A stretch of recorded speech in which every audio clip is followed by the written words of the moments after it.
The agenda is the continuation of the presentation of the House Prosecution Panel's case-in-chief for Article 1 through the cross-examination by the Respondents' Counsel of the witness Sailin Del Campo of the Commission on Audit or COA. Any questions?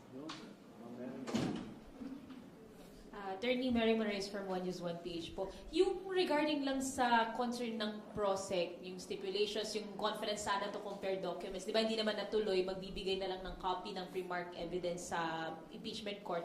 Pero how would this affect po kaya yung flow ng proceeding? Mas matagal po ba since impeachment court na lang ang kanya-kanyang magko-compare? Hindi na po ba pwedeng isa-isahin ng prosecution yung presentation itong documents? Well, kanina narinig natin yung Respondents' Counsel that they are already amenable to the summary or the tabulation that's going to be presented to summarize the thousands of documents that was being referred to by the House Prosecution Panel.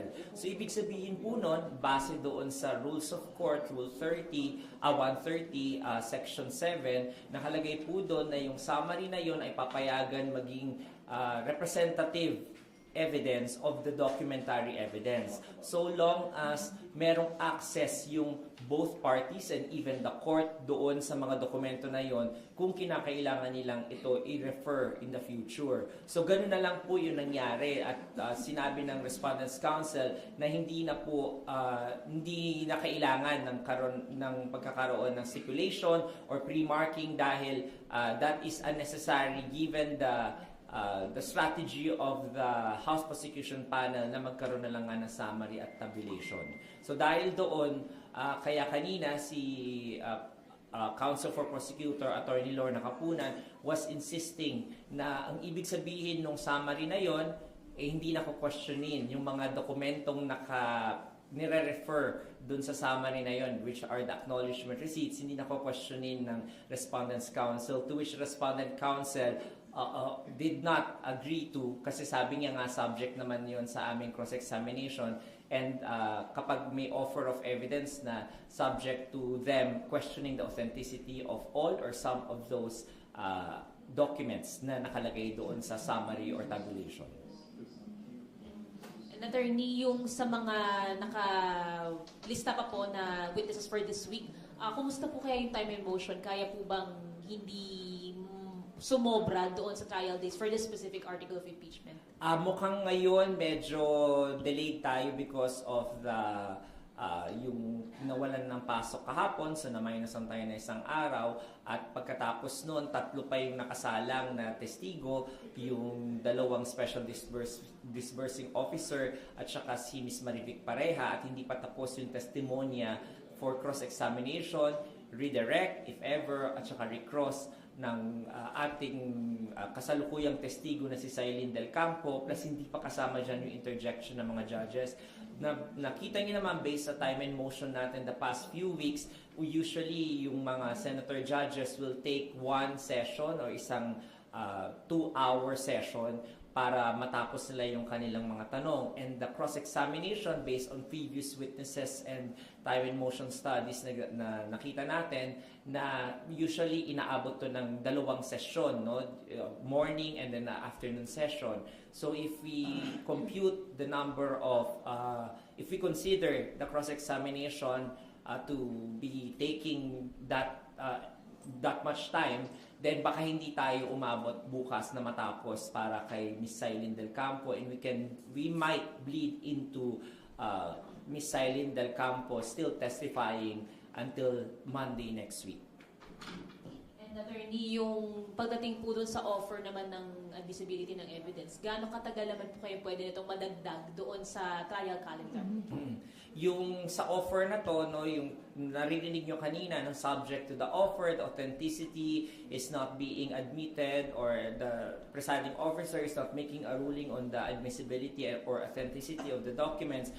Nangyayari po yan kapag natapos na yung presentasyon ng isang panig ng kanilang case-in-chief. Pag natapos po yun, lahat ng dokumentong na ipresenta during the trial, ilalagay po nila yan, i-collate nila yan, at meron pong purpose na itatabulate nila yan kung bakit nila binibigay yung ebidensya na yun, dokumento na yun sa korte. At yun po, iisa-isahin ng korte yun. The presiding officer will have to sift through it, isa-isa, Of course, bibigyan ng oras yung kabilang panig, the respondent, na makapagkomento doon, sabihin yung kanilang mga objection on admissibility and authenticity, and the presiding officer will have to rule on them. So that might take siguro mga isang linggo o baka makancel yung isang linggo na hearing na 3 trial dates kasi bago makapag-umpisang presenta yung kabilang panig, which is the respondent, kailangan munang mag-resolve ang ating presiding officer on the admissibility of the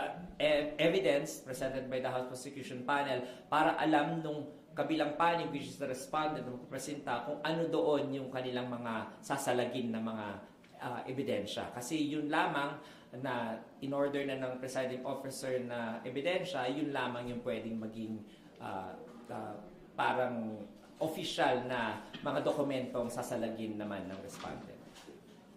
And attorney, what can the public make out of either late na attendance ng senator judges or absence nila sa impeachment trial proceedings po? It's hard to draw any conclusion from the actions of the senator judges. Of course, there are matters na personal to them that only they can relate to the public, the reason why they are late or absent. We leave it to them and to their respective staff to relay these matters to the public, no?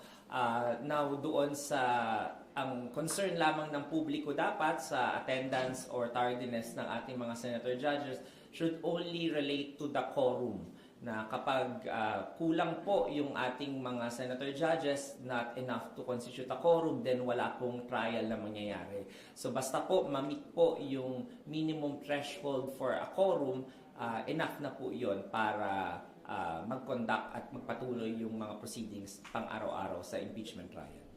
Pero attorney, may nakalagay po ba sa rules ng Senate as an Impeachment Court na pwedeng wala mo na ngayon, hindi mo na magpapakita o attend yung senator judge, and then pagka sa araw na lang ng botohan, doon na lang po magpapakita? Walang nakalagay na spesifiko yung ganyan, no? Pero kung makikita ninyo naman, yung ating mga senator judges are very engaged, and I'm sure they are as political personalities themselves. They constantly monitor the goings on and saka yung mga coverage ng media. So they are apprised and aware naman sila, and they can always access yung live telecast ng Senado, pati mga dokumento mula sa clerk of court, and also have their staff keep them up to speed kapag sila ay nawala ng isang araw, 2 araw, or even a week, so that they will be able, at the end of the day, be able to decide on the ultimate question na kung guilty ba o hindi sa kahuli-hulihan. Okay?